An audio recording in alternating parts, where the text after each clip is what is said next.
Seguimos en el capítulo 6 y en la primera parte de este capítulo vimos varias cosas. Vimos que la victoria que les había prometido el Señor sobre la ciudad de Jericó parecía imposible. ¿Por qué? Porque los enemigos a los que se tenían que enfrentar eran muy poderosos. También vimos que los detalles que les dio el Señor para poder tomar la ciudad, o sea, rodear la muralla tocando las bocinas de cuernos de carneros que llevaban los sacerdotes delante del arca del pacto, era una estrategia aparentemente poco sensata y claramente ineficaz desde un punto de vista militar. Y por último vimos cómo Josué comunicaba las órdenes que le había dado el Señor a los sacerdotes y al resto del pueblo con fe, sin dudar de su efectividad. Esto fue lo que estuvimos viendo, y lo que hoy vamos a seguir viendo en este capítulo 6 del libro de Josué es cómo se desarrolló la caída de la ciudad y su posterior toma, la salvación de Rahab y la maldición de Jericó. Es lo que leemos en los versículos del 15 al 27. Al séptimo día se levantaron al despuntar el alba y dieron vuelta a la ciudad de la misma manera, 7 veces. Solamente este día dieron vuelta alrededor de ella 7 veces. Y cuando los sacerdotes tocaron las bocinas la séptima vez, Josué dijo al pueblo: gritad, porque Yahvé os ha entregado la ciudad. Y será la ciudad anatema a Yahvé, con todas las cosas que están en ella. Solamente Rahab, la ramera, vivirá con todos los que estén en casa con ella, por cuanto escondió a los mensajeros que enviamos. Pero vosotros guardaos del anatema, ni toquéis ni toméis alguna cosa del anatema, no sea que hagáis anatema el campamento de Israel y lo turbéis.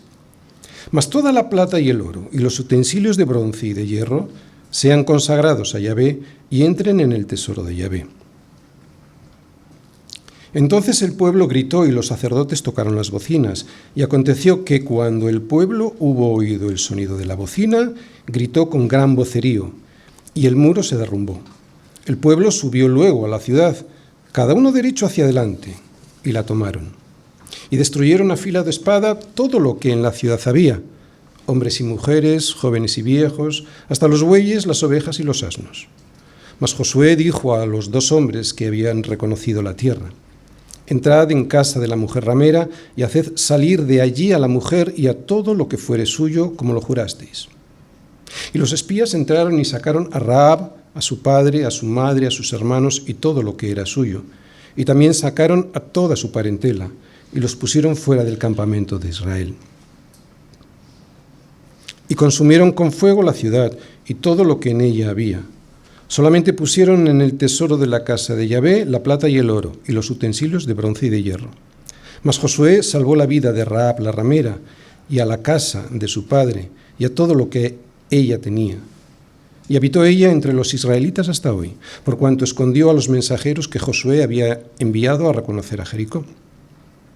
En aquel tiempo hizo Josué un juramento diciendo: maldito delante de Yahvé el hombre que se levantare y reedificare esta ciudad de Jericó. Sobre su primogénito eche los cimientos de ella, y sobre su hijo menor asiente sus puertas. Estaba pues Yahvé con Josué, y su nombre se divulgó por toda la tierra.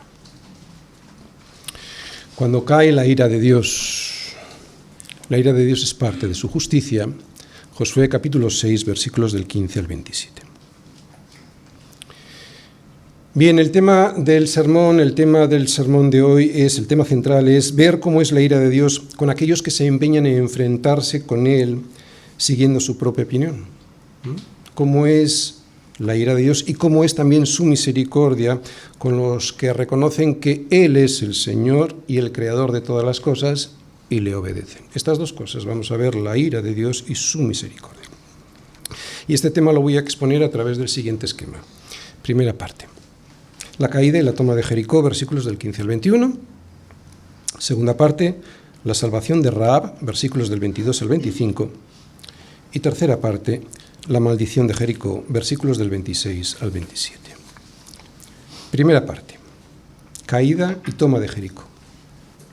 Al séptimo día se levantaron al despuntar el alba y dieron vuelta a la ciudad de la misma manera 7 veces. Solamente este día dieron vuelta alrededor de ella 7 veces.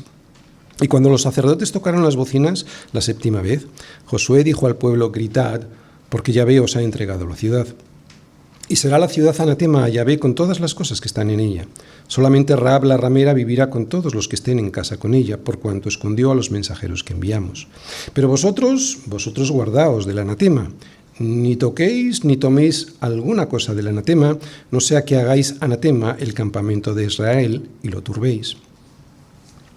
Mas toda la plata y el oro y los utensilios de bronce y de hierro sean consagrados a Yahvé y entren en el tesoro de Yahvé. Entonces el pueblo gritó y los sacerdotes tocaron las bocinas. Y aconteció que cuando el pueblo hubo oído el sonido de la bocina, gritó con gran vocerío, y el muro se derrumbó. El pueblo subió luego a la ciudad, cada uno derecho hacia adelante, y la tomaron. Y destruyeron a filo de espada todo lo que en la ciudad había, hombres y mujeres, jóvenes y viejos, hasta los bueyes, las ovejas y los asnos.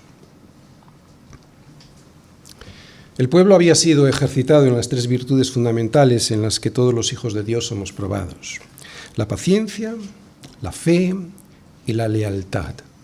La paciencia rodeando la muralla durante una semana y dando 7 vueltas después en el último día, en el 7º. La fe, esperando confiadamente en la promesa de Dios. Y la lealtad a Dios, obedeciendo lo que Él había establecido. Alguien es leal cuando obedece lo que se le dice. Un soldado es leal a sus superiores cuando obedece aquello que se le manda. Muy bien, de momento todos ellos habían superado la prueba, y aunque en el capítulo 7 veremos que uno de ellos falló en la lealtad al Señor y eso trajo la desgracia a todo el pueblo, de momento y por ahora la prueba de la fe estaba llegando a su fin. La toma de Jericó estaba a punto de suceder, aunque de momento no se veía nada parecido a una derrota. Una derrota por parte de Jericó a una victoria por parte del pueblo de Israel. Pero por fin había llegado el 7º día. Las vueltas que habían dado los 6 días anteriores rodeando la muralla no habían producido nada que se pudiese ver. Todo parecía estar igual. En todo caso, estaban más cansados que antes. Jesucristo, preencarnado en el príncipe del ejército del Señor, había transmitido unas órdenes a Josué que, militarmente hablando, no habían producido, por lo menos de momento, ningún efecto. Nada de lo que estaban haciendo parecía lógico. Lo normal es que hubiesen estado descansando antes de iniciar la batalla sobre la ciudad, en vez de estar dando vueltas por la ciudad sin sentido. Pero lo que Dios quería es que durante esos días pusieran en práctica estas 3 virtudes cristianas que estamos comentando y que debemos llevar a cabo nosotros a la hora de luchar en nuestra vida diaria: la paciencia, la fe y la lealtad a Dios, obedeciendo sus mandamientos, sus instrucciones. ¿Para qué? Para que quedara claro en aquel momento y también en el nuestro que todo se trata de Él, que de Él iba a ser la victoria y que sus pensamientos no son nuestros pensamientos, ni nuestros caminos son nuestros, ni nuestros caminos son sus caminos. Por si alguien no se había dado cuenta, mis hermanos, la fe resume nuestra vida. La confianza en Dios, con paciencia y lealtad, o sea, obedeciendo, define, o así debiera hacerlo, nuestro carácter. Fijaros en el versículo 16, cómo conjuga el verbo. Dice: Josué dijo al pueblo: gritad porque Yahvé os ha entregado la ciudad.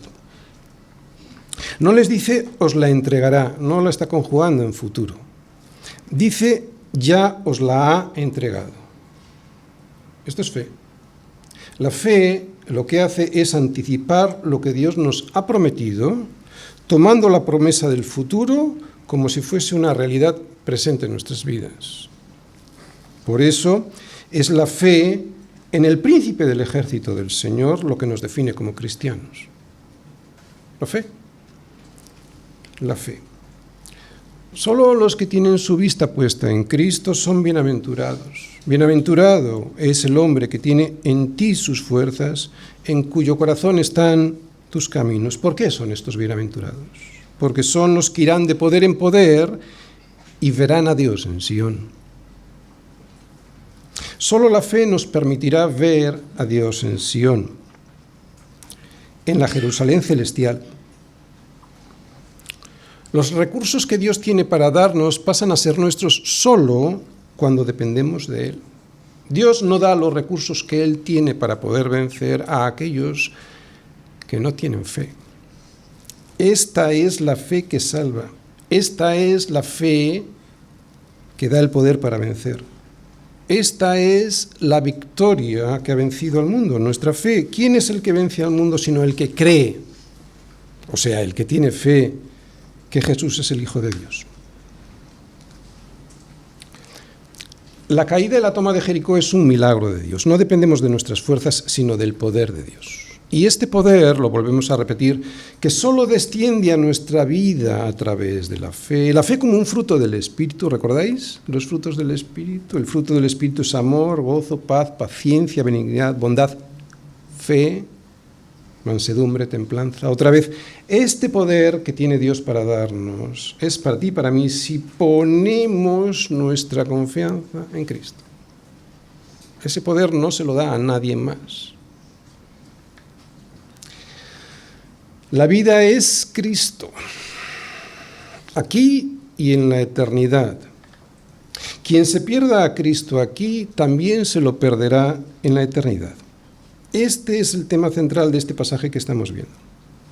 La fe en Cristo y su justicia. La fe en el príncipe del ejército del Señor, la fe que salva a Rahab, y la justicia de Dios. La justicia de Dios cuando se precipita en forma de ira sobre aquellos que le desprecian, a Él y al regalo que nos envió para salvarnos, a su Hijo Jesucristo.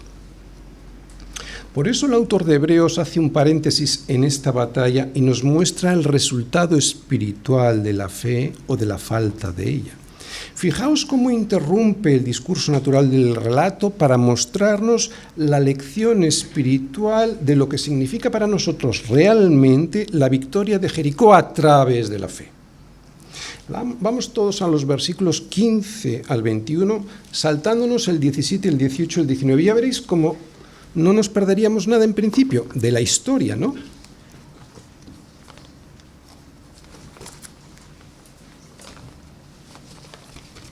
Dice así: al séptimo día se levantaron al despuntar el alba y dieron vuelta a la ciudad de la misma manera 7 veces.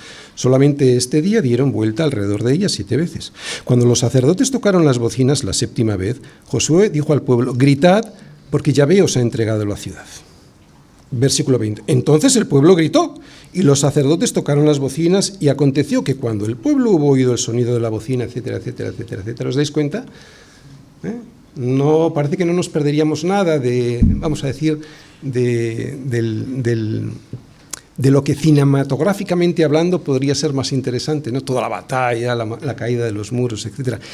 Pero lo que el Señor nos quiere decir hoy está en estos versículos del 17, 18 y 19, y es donde vamos a profundizar hoy. Estos versículos 17, 18 y 19 que interrumpen la narración, la interrumpen para recordarnos algo muy importante, los aspectos fundamentales de la conquista y de la posterior posesión de la tierra. Que la guerra es de Dios, que nos salvamos de su ira por la fe en Él y en su promesa, y que todo depende de Él.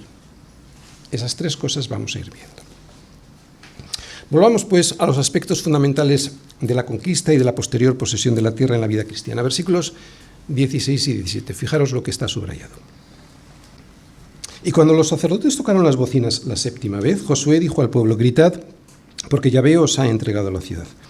Y será la ciudad anatema a Yahvé, con todas las cosas que están en ella. Solamente Rahab la ramera vivirá, con todos los que estén en casa con ella, por cuanto escondió a los mensajeros que enviamos.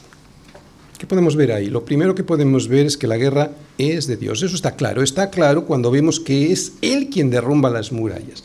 Yahvé os ha entregado la ciudad. ¿De acuerdo?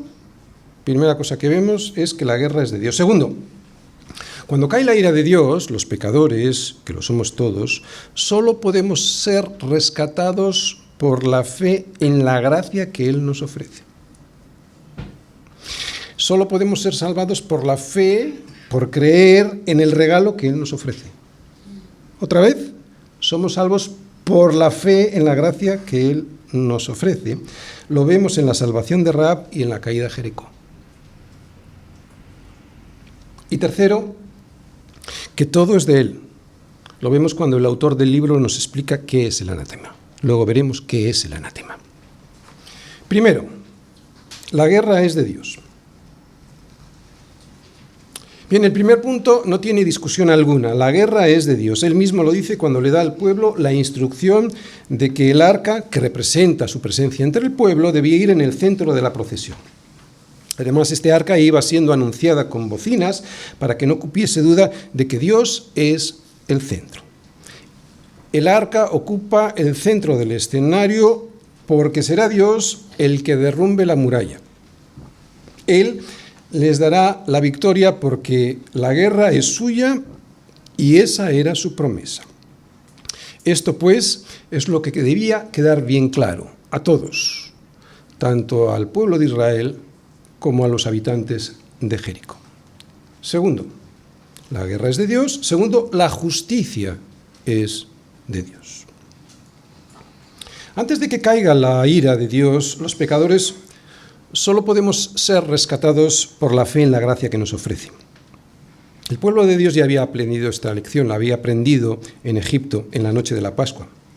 Y la sangre os será por señal en las casas donde vosotros estéis. ¿Recordáis?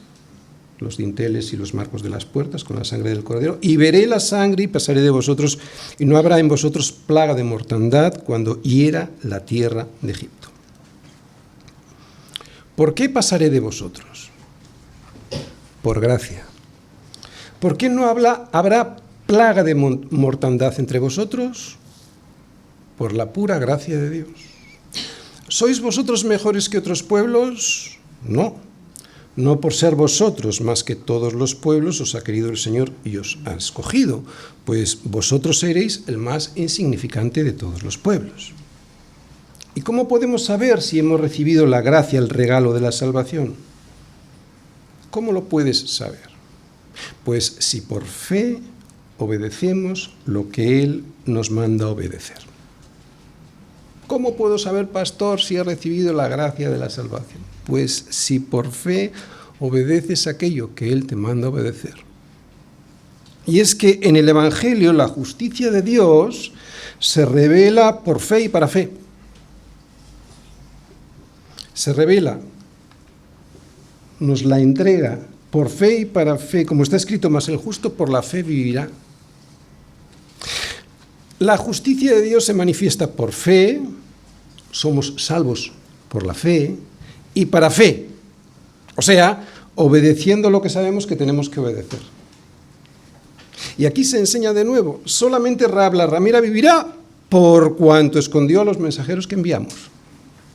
La fe de Rahab, que es la que le justifica y le salva de la ira de Dios sobre la ciudad, la vemos manifestada en sus obras.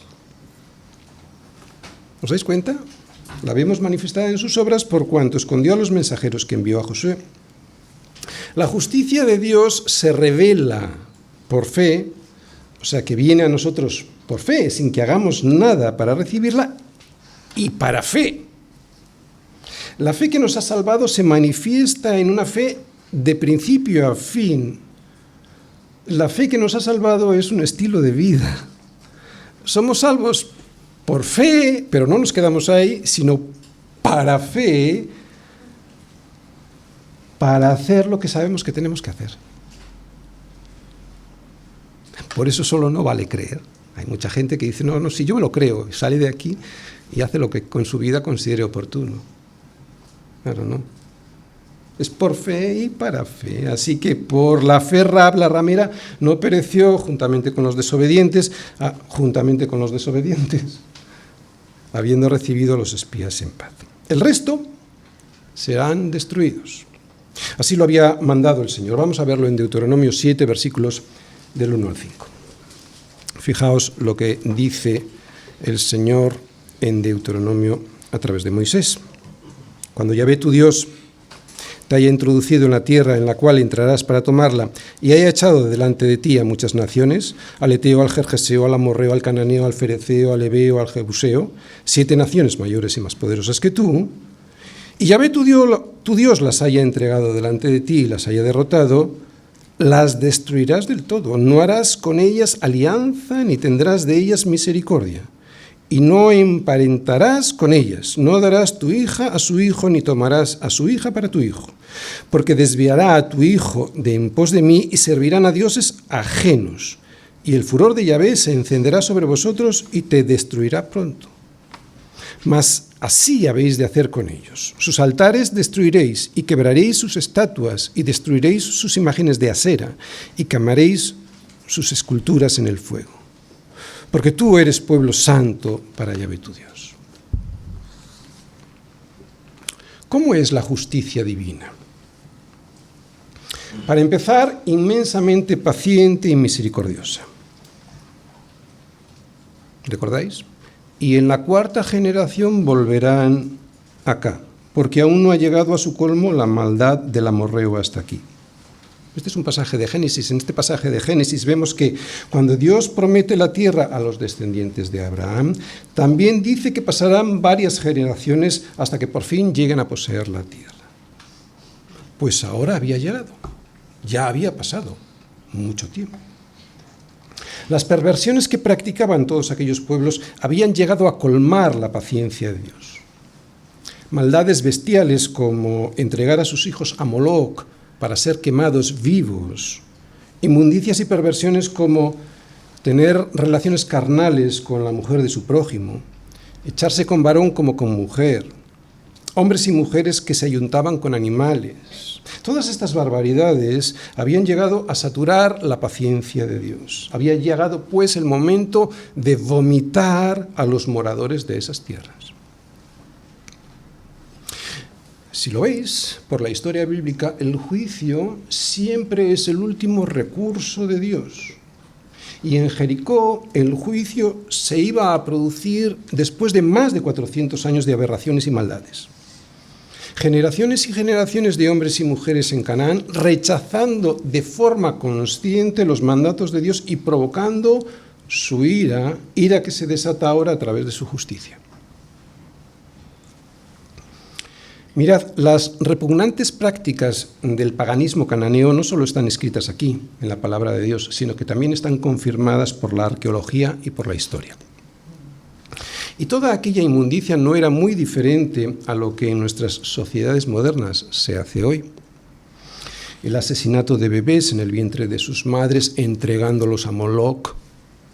De hecho, muchas veces se les mata con ácidos que les queman por dentro. ¡Qué barbaridad!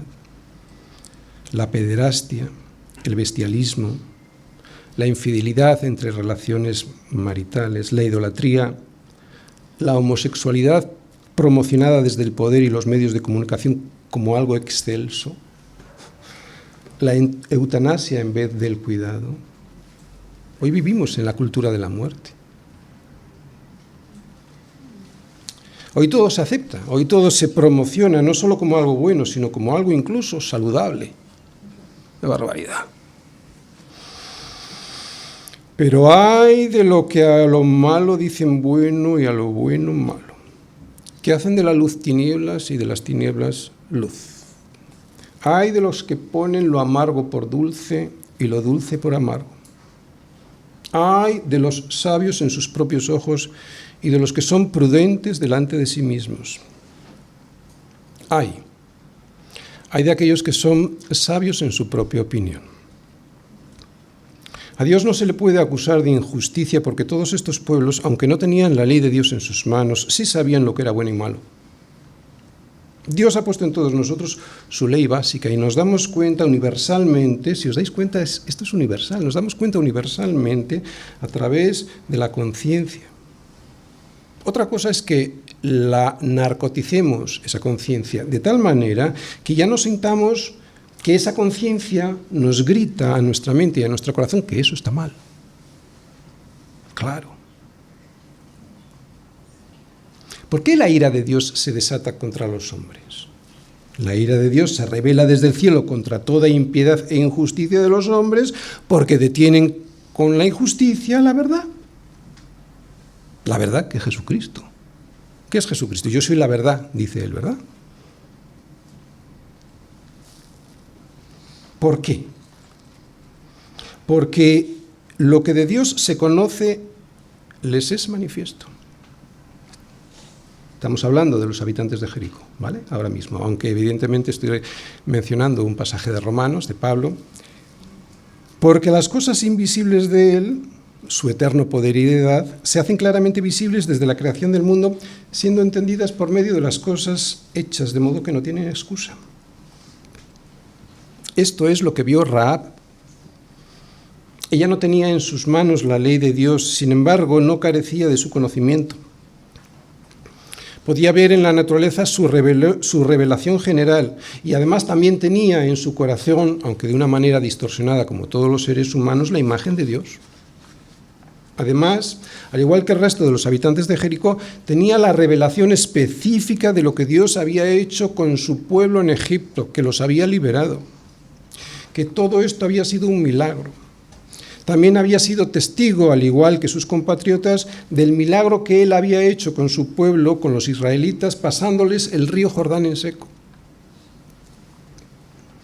A nadie en aquella ciudad le faltaban las evidencias de que Dios era poderoso, pero solo Rahab, por fe, puso en marcha esa fe, por fe y para fe. Solo Rahab, por fe, puso en marcha esa fe obedeciendo. El resto fueron desobedientes a lo que vieron y oyeron de Dios, y eso ocurrió durante generaciones, por lo que Dios hizo caer sobre ellos el juicio que merecían y que está anunciado a todos los hombres. Por lo tanto, nadie tenía excusa ni la tiene hoy. En Jericó todos conocían lo suficiente sobre Dios, sobre su poder y misericordia, como para haberse rendido. Incluso rodear la ciudad durante una semana con bocinas que anunciaban quién era Dios, para que se fijaran bien quién iba en el centro de la procesión, era el anuncio de lo que al final iba a ocurrir si persistían sin rendirse al Señor. Así pues, debemos ver las bocinas como el último aviso de la misericordia de Dios y de la llegada del juicio. Si Rahab estuvo dispuesta a doblar su rodilla, ellos también podían haberlo hecho. Al contrario, deciden enfrentarse a Dios y por eso sufrirán las consecuencias. Era Dios y no los israelitas quien iba a revelar desde el cielo su justicia derribando la muralla. ¿De acuerdo? No fueron los israelitas imponiendo su justicia. Esto tiene que quedar bien claro cuando leamos versículos así. Era la justicia de Dios derramada sobre aquellos que se estaban resistiendo durante tantos años a su amor y misericordia. ¿Por qué? Tercero, porque Jericó es de Dios. Todo es de Dios, pero por si alguien tenía alguna duda, dicta un anatema sobre Jericó. ¿Qué es un anatema? Bien, un anatema se podría definir como la consagración total de cosas o de personas al Señor, ya sea destruyéndolas o ya sea entregándoselas a Él como ofrenda. La palabra en hebreo es herem, cuya raíz es haram, y significa apartar o consagrar, con el objetivo de que eso apartado pertenezca al Señor a fin de que Él sea quien determine su uso o su destrucción. O sea, que la propiedad es suya y Él decide qué hacer con lo que es suyo. En realidad todo pertenece al Señor, ¿verdad? Simple y llanamente porque Él lo ha creado todo. Así que tiene derecho soberano sobre todo. Ya, pastor, pero yo he hecho este atril y yo lo he hecho y lo he diseñado. No, tú no has diseñado nada ni has hecho nada. Una persona puede crear un artefacto, pero tanto la persona como su mente, como los materiales que utilice para crear ese artilugio fueron creados por Dios. Luego todo es de Él. Por lo tanto, ¿quién eres tú para que alterques con Dios? ¿Dirá el vaso de barro al que lo formó, ¿por qué me has hecho así? ¿O no tiene potestad el alfarero sobre el barro para hacer de la misma masa un vaso para honra y otro para deshonra? Esto es duro de escuchar, Esto es duro de escuchar para un ser humano ensoberbecido por su pecado, pero incluso para nosotros también a veces es muy difícil oírlo. Pero lo que nos muestra es algo que ya sabemos, y es que Dios es soberano, absolutamente soberano y dueño absolutamente de todo, por eso puede disponer de Jericó como lo considere. Pero es que Dios es bueno, gracias a Dios es bueno, pero es justo.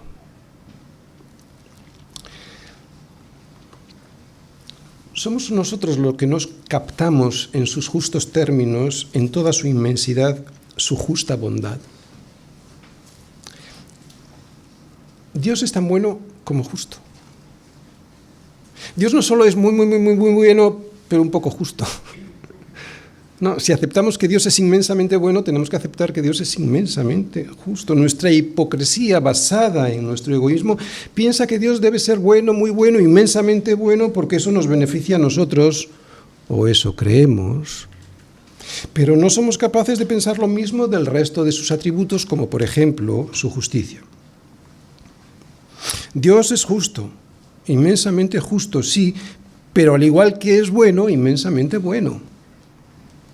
Y la justicia inmensa de Dios no la salda Él mirando hacia otro lado frente a la transgresión y al pecado, es lo que estamos viendo frente a Jericó, ¿verdad? No la salda su justicia mirando hacia otro lado frente a la transgresión y el pecado, porque entonces, si lo hiciese así, si mirara hacia otro lado, no sería un juez justo. Por eso, y para salvar nuestra caída, no miró hacia otro lado, sino que se entregó a sí mismo por nosotros, para redimirnos de toda iniquidad y purificar para sí un pueblo propio, celoso de buenas obras. No tenemos derecho a replicar a Dios o a cuestionar su sabiduría. Por lo tanto, si todo lo que había en Jericó le pertenecía, entonces, si alguien se hubiese quedado con algo, como utensilios de plata, de oro, de bronce y hierro o cualquier otra cosa, sería no solo robarle a Dios, esto lo entendemos, si algo es de alguien y se lo quito, pues le estoy robando, sino, y esto era peligrosísimo, unirse a algo que iba a ser destruido. ¿Entendéis la advertencia? ¿Entendéis por qué ningún israelita debía quedarse con nada de lo que se encontrasen en Jericó sin el permiso de Dios? Porque sería considerado él mismo como anatema y por lo tanto destruido. La guerra era del Señor y a él como vencedor le correspondía el botín de la batalla. La ciudad será anatema a Yahvé, este es el mandamiento. Pero vosotros guardaos del anatema, esta es la advertencia. Dios dispuso en el anatema sobre Jericó que una parte habría de ser destruida y otra reservada para el tabernáculo. Y vemos cómo le advierte al pueblo que no caiga en la tentación de apropiarse de lo condenado por Dios o de lo reservado para él. Y fijaros cómo lo dice en el versículo 18. Versículo 18. Pero vosotros guardaos del anatema, ni toquéis, ni toméis alguna cosa del anatema, no sea que hagáis anatema el campamento de Israel y lo turbéis. Ni toquéis, ni toméis alguna cosa del anatema. La aplicación práctica para nosotros es muy evidente. Para evitar caer en la tentación debemos alejarnos del anatema, de cualquier cosa que Dios nos haya advertido en su palabra. O sea, guardaos. Y mi hermano, para poder guardarte, ni siquiera toques lo que no debes tocar, ni mirar, ni acercarte, y mucho menos tomes en tus manos eso, porque vas a terminar quemándote. ¿A que lo has experimentado así alguna vez? Esto nos pasa cuando nos acercamos demasiado a lo que sabemos que no tenemos que acercarnos. ¿Por qué? Porque entonces la concupiscencia, después que ha concebido, da a luz el pecado y luego ya el pecado siendo consumado da a luz la muerte. Claro. Ni te acerques. Y lo que más me preocupa a mí de esto y que nos debiera preocupar a todos es lo siguiente. Las consecuencias de nuestra desobediencia no solo nos afectan a nosotros, claro, y esto ya debería ser suficientemente importante, pero es que sí te afectan a ti, pero también a tu familia, a tus hijos, e incluso, como vemos en el relato, también afectan a toda la congregación. No sea que hagáis anatema el campamento de Israel y lo turbéis. En la primera parte del sermón dije que el pueblo había sido ejercitado en las tres virtudes fundamentales que todos los hijos de Dios, en las que todos los hijos de Dios somos probados. ¿Recordáis cuáles eran? La paciencia, la fe y la lealtad, o sea, la obediencia a nuestro Señor. La paciencia rodeando la muralla durante una semana, ¿no?, y dando 7 vueltas a la ciudad en el último día. La fe, esperando confiadamente en la promesa de Dios. Y la lealtad a Dios, obedeciendo lo que Él había establecido. Bien, esto es cierto y estas tres virtudes cristianas nos distinguen a cada uno en particular, pero también a todos nosotros como comunidad. Por eso las consecuencias de cualquier pecado afectarán a todo el campamento y lo turbarán. Por eso debemos ser responsables por nosotros mismos, por nuestra familia y por el campamento al cual pertenecemos. Así como vemos en el libro de Josué que la nación entera estaba siendo puesta a prueba en la obediencia, así debemos vernos cada uno de nosotros como congregación. Por todo el libro de Josué, y en realidad por toda la Biblia, se puede ver a Israel como una unidad, como un pueblo unido. La fe, la paciencia, la obediencia de cada uno de nosotros es la base de nuestra vida cristiana, sí, es evidente. Pero es que además cada iglesia local ha de enfrentarse con situaciones, con dificultades que solo van a poder ser superadas con la paciencia, con la fe y con la obediencia de cada uno de sus miembros unidos como congregación, unidos y trabajando juntos. En el inicio de nuestra iglesia, como ocurre casi siempre, yo lo hacía casi todo. Abría, limpiaba, colocaba, organizaba, saludaba, predicaba, editaba los vídeos, los subía a las redes sociales, las gestionaba. Y cuando terminaba el culto, cerraba, volvía a limpiar, a colocar las cosas en su sitio, despedía las visitas y al llegar a casa contestaba todos los mensajes y todos los correos que me escribían. Hacer esto es lo normal cuando una obra inicia su andadura. Ahora no. Ahora no. Ahora hay miembros más que suficientes para que con paciencia, fe y lealtad, o sea, obediencia, todos hagamos algo que bendiga a los demás y le dé la gloria a Dios.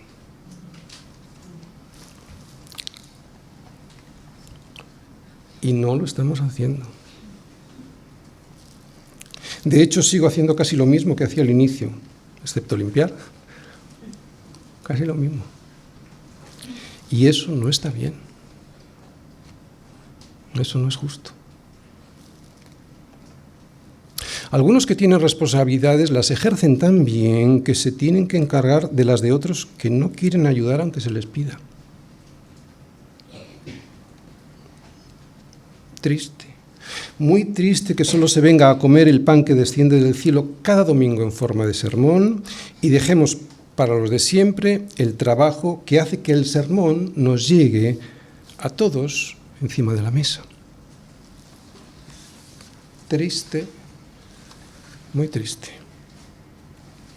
Solo triunfaremos como iglesia cuando todos nosotros vivamos en la paciencia, en la fe y en la lealtad al Señor, haciendo cada uno lo que se nos pida hacer, ya sea a través de un entendimiento que nos dé directamente el Espíritu Santo o porque el pastor y los ancianos de la iglesia así nos lo pidan. Que Dios tenga misericordia de nosotros porque creo que estamos estancados. Pedimos un local más grande con todo lo que eso tiene añadido de dificultad, ¿no? Gestiones, notarías altas de suministros. Pero no somos capaces de responsabilizarnos de las necesidades que tiene este, que es más pequeño. No me quejo, de hecho doy gracias por todos aquellos que se esfuerzan en hacer lo que se les pide, haciendo incluso aquello que no hacen los demás. Pero me gustaría que todos aquí se bendijeran a sí mismos y a los demás, sirviendo en la caravana, en esta caravana que va de camino a Sion, que va al encuentro con su Señor en Jerusalén, la celestial, a la ciudad del Dios vivo. Me gustaría para que cuando lleguen allí no tengan que avergonzarse de que su Señor no les dice: bien, buen siervo y fiel. Sobre poco has sido fiel, sobre mucho te pondré. Entra en el gozo de tu Señor. Aquí lo dejo como una esperanza. Versículo 21. Y destruyeron a filo de espada todo lo que en la ciudad había, hombres y mujeres, jóvenes y viejos, hasta los bueyes, las ovejas y los asnos. Bien, ya he explicado antes cómo es la justicia divina, así que ahora no lo voy a repetir de nuevo. Solo recordar algo muy importante, que el Dios del Antiguo Testamento es el mismo que el del Nuevo Testamento, ¿de acuerdo? Y así como la clemencia y la misericordia se ven proclamadas en el Nuevo Testamento, también se ven en el Antiguo Testamento. Él es el mismo Dios hoy que en los tiempos de Josué.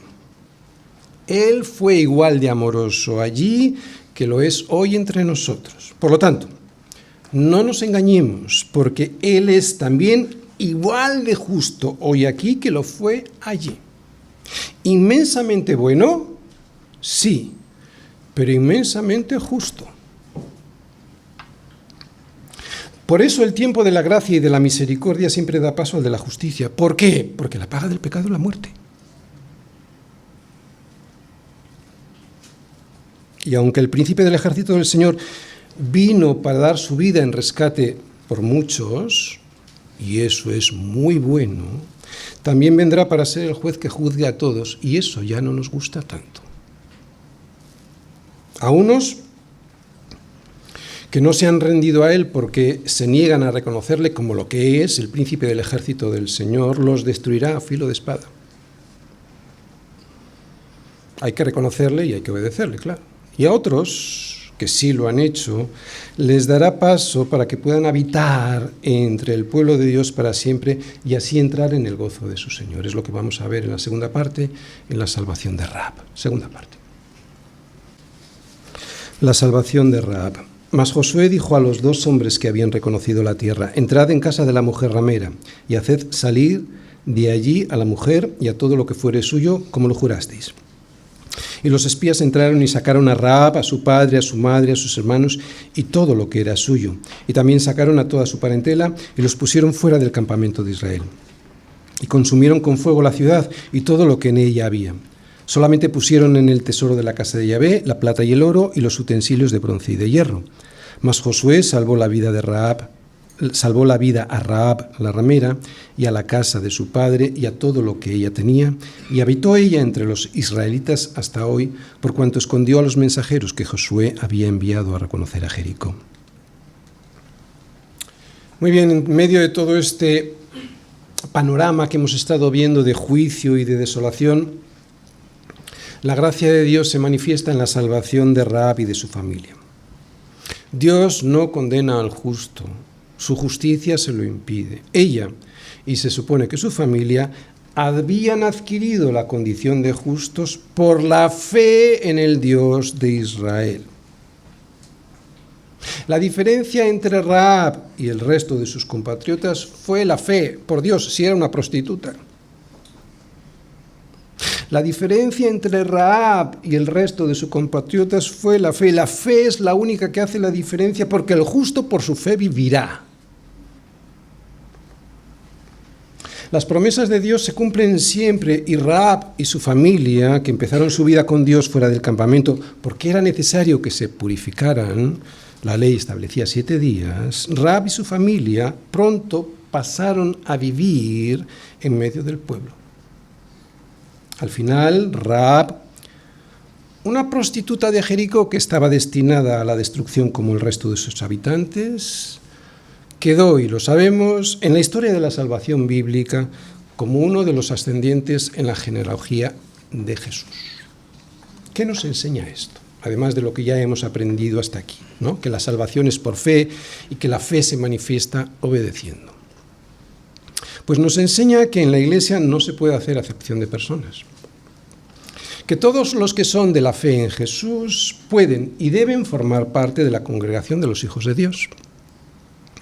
Tan solo el pecado puede hacer que alguien permanezca fuera por voluntad propia o ser separado disciplinariamente cuando alguien se empeña en vivir desviado sin arrepentirse. ¿Para qué? ¿Para qué la disciplina? ¿Cuál es el propósito? El propósito es para que pueda volver a la congregación arrepentido y deseando caminar en santidad. Tercera parte, la maldición de Jericó. En aquel tiempo hizo Josué un juramento diciendo: maldito delante de Yahvé el hombre que se levantare y reedificare esta ciudad de Jericó.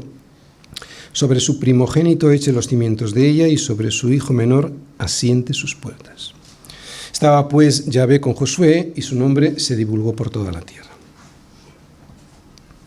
Bien, tenemos que saber que esta maldición de Josué sobre la ciudad no era una expresión de ira sobre sus enemigos. Ya estaban vencidos, ya estaban aniquilados. Era más bien su deseo de que esas ruinas permanecieran así como un ejemplo para los demás de lo que ocurre cuando el juicio de Dios se desata sobre la idolatría y la corrupción. ¿De acuerdo? La ciudad de Jericó, que se conoció después de Josué y en tiempos del Nuevo Testamento, fue levantada, pero en un lugar diferente de las ruinas de esta ciudad destruida. Nadie se atrevió a construir la ciudad en ese mismo lugar en más de 500 años, hasta la llegada del rey Acab, un rey idólatra que hacía imágenes de dioses cananeos y les rendía culto. Hace falta este pueblo, ¿verdad? A veces nosotros, el pueblo de Israel, el pueblo de Dios. Este hombre decidió reedificar la ciudad en el mismo lugar de la anterior y por ello, nos dice el primer libro de Reyes, capítulo 16, versículo 34, perdió la vida de sus dos hijos. A precio de la vida de Abirán, su primogénito, echó el cimiento. Y a precio de la vida de Segub, su hijo menor, puso sus puertas. Ese precio le costó a este rey reedificar algo que estaba prohibido hacer. Aquí vemos el cumplimiento de la maldición que vemos en el versículo 26 sobre la ciudad de Jericó. Termino. Es evidente que el libro de Josué, y lo estamos viendo hasta ahora, nos enseña muchas cosas. Y en este capítulo podemos ver que mientras vamos caminando hacia nuestra morada definitiva con el Señor, tenemos muchos enemigos y poderosos que deben ser vencidos. Sí, son muy poderosos, pero la guerra es del Señor. Y si seguimos sus indicaciones, cada uno derecho hacia adelante, fijaros cómo dice Josué cómo tenían que ir, derecho, sin ir para atrás y mirando hacia adelante. Cada uno derecho hacia adelante, tomaremos a nuestros enemigos y los podremos destruir. Pero es muy importante también que podamos hacerlo todo esto como congregación. El Dios de Josué es también el nuestro. Y el mal que practicaban en Jericó es el mismo que vemos en nuestra ciudad. Tanto allí como aquí, tanto en ellos como en nosotros, el mal está presente. Parece que nos va a vencer, pero la historia de Josué nos muestra la esperanza de que será Dios quien derribe la muralla que nos impide disfrutar de la promesa de esa tierra en la que fluye leche y miel. Jesús es el que obtiene la victoria para su pueblo y los principios en los que debemos basar la batalla, nuestra batalla, son los mismos que hemos visto en Jericó. Escuchar a Dios, sabiendo que lo que nos dice Él en su palabra es la estrategia que debemos seguir para vencer a nuestros enemigos. Tener paciencia, rodeando la muralla en oración el tiempo que sea necesario para ver el poder de Dios haciendo caer esa muralla. Tener fe, confiando en el príncipe del ejército del Señor y en su promesa de victoria. Ser leales al Señor, obedeciendo lo que Él nos dice que tenemos que obedecer para vencer a Jericó, y reconocer que la batalla le pertenece al Señor. Esto nos dará la confianza necesaria para saber que los que aman a Dios, todas las cosas les ayudan a bien, esto es, a los que conforme a su propósito son llamados. Si os habéis dado cuenta, todo se resume en una palabra, y muy corta: fe.